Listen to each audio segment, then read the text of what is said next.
आज 3 जनवरी 2026 है और जैसा कि हर किसी को डर था कि कभी न कभी ऐसा होगा जरूर, आज पूरी दुनिया ऐसे ही मंजर का गवाह बन रही है।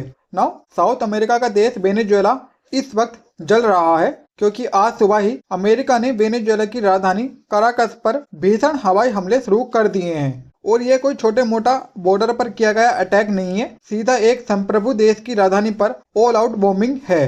नाउ कराकस के आसमान में अमेरिकी फाइटर जेट्स और चीनूक हेलीकॉप्टर्स मंडरा रहे हैं। रिपोर्ट्स के मुताबिक वेनेजुएला के सबसे बड़े मिलिट्री बेस फ्यूर्ते तिजुआना और ला कारकोटा को अमेरिकी मिसाइलों ने पूरी तरह तबाह कर दिया है। शहर में अफरा तफरी है, लोग अपनी जान बचाने के लिए भाग रहे हैं और पूरी दुनिया एक ही सवाल पूछ रही है कि क्या अमेरिका ने आज आधिकारिक तौर पर एक नया वॉर फ्रंट खोल दिया है। और आज की वीडियो में हम जानेंगे कि आखिर आज सुबह 3 जनवरी को क्या हुआ और पिछले 1 साल से चल रहे ऑपरेशन साउदर्न स्पेयर ने अचानक ये भयानक रूप कैसे ले लिया और क्या प्रेसिडेंट निकोलस मदुरो को सच में अमेरिका ने पकड़ लिया है। तो चलिए शुरू करते हैं। तो सबसे पहले समझते हैं कि ग्राउंड जीरो पर क्या हो रहा है। रिपोर्ट्स आ रही हैं कि अमेरिकी सेना ने सटीक हमलों के नाम पर वेनेजुएला के मिलिट्री कमांड सेंटर को निशाना बनाया है, लेकिन जिस इंटेंसिटी से बमबारी हो रही है उसे देखकर वेनेजुएला की सरकार ने इसको एक्ट ऑफ टेरर घोषित कर दिया है। कोलंबिया के राष्ट्रपति ने भी तुरंत यूनाइटेड नेशन में इमरजेंसी मीटिंग की मांग की है।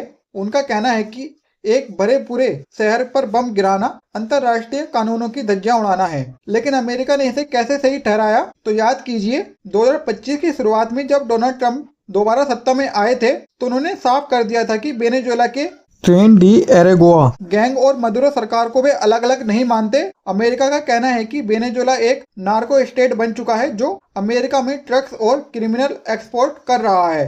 पिछले साल यानी 2025 के अंत में अमेरिका ने ऑपरेशन साउदर्न स्पेयर लॉन्च किया था। तब हमें लगा था कि यह सिर्फ समुद्र में ड्रग्स पकड़ने तक सीमित रहेगा, लेकिन आज 2026 के तीसरे ही दिन अमेरिका ने रेड लाइन क्रॉस कर दी है। और सही बात तो यह है कि अमेरिका के लिए कोई रेड लाइन है भी नहीं क्योंकि वो पूरी दुनिया का बॉस है। तो यह अब काउंटर नारकोटिक्स ऑपरेशन नहीं बल्कि रिजीम चेंज का ऑपरेशन लग रहा है और होगा भी यही, क्योंकि आपको पता होगा कि इस साल का जो शांति का पुरस्कार दिया गया है वो वेनेजुएला में जो अपोजिशन में लीडर हैं उनको ही दिया गया है और हो सकता है कि आने वाले टाइम में वेनेजुएला को वो ही संभालें। और इस हमले की नींव पिछले 12 महीनों में रखी गई थी। जनवरी 2025 में अमेरिका ने वेनेजुएला के प्रवासियों का टीपीएस स्टेट रद्द किया, फिर मार्च 2025 में तेल निर्यात पर भारी टैरिफ लगाए और सबसे बड़ी बात, अगस्त 2025 में अमेरिका ने निकोलस मादुरो की गिरफ्तारी पर इनाम राशि $15 मिलियन से बढ़ाकर $50 मिलियन कर दी थी। अमेरिका ने साफ कह दिया था कि मदुरो अब एक राष्ट्रपति नहीं बल्कि कार्टेल ऑफ द सन्स का सरगना है। कुछ रिपोर्ट्स तो यहाँ तक दावा कर रही हैं कि आज की एयर स्ट्राइक का असली मकसद मदुरो को कैप्चर करना था या फिर उनको खत्म करना था। अनकंफर्म रिपोर्ट्स की मदुरो को शायद हिरासत में ले लिया गया है या वो किसी बंकर में छिप गए हैं, लेकिन वेनेजुएला की आर्मी ने अभी तक सरेंडर नहीं किया है। अब सबसे बड़ा सवाल है इस वॉर का दुनिया और खास तौर पर भारत पर क्या इफेक्ट होगा।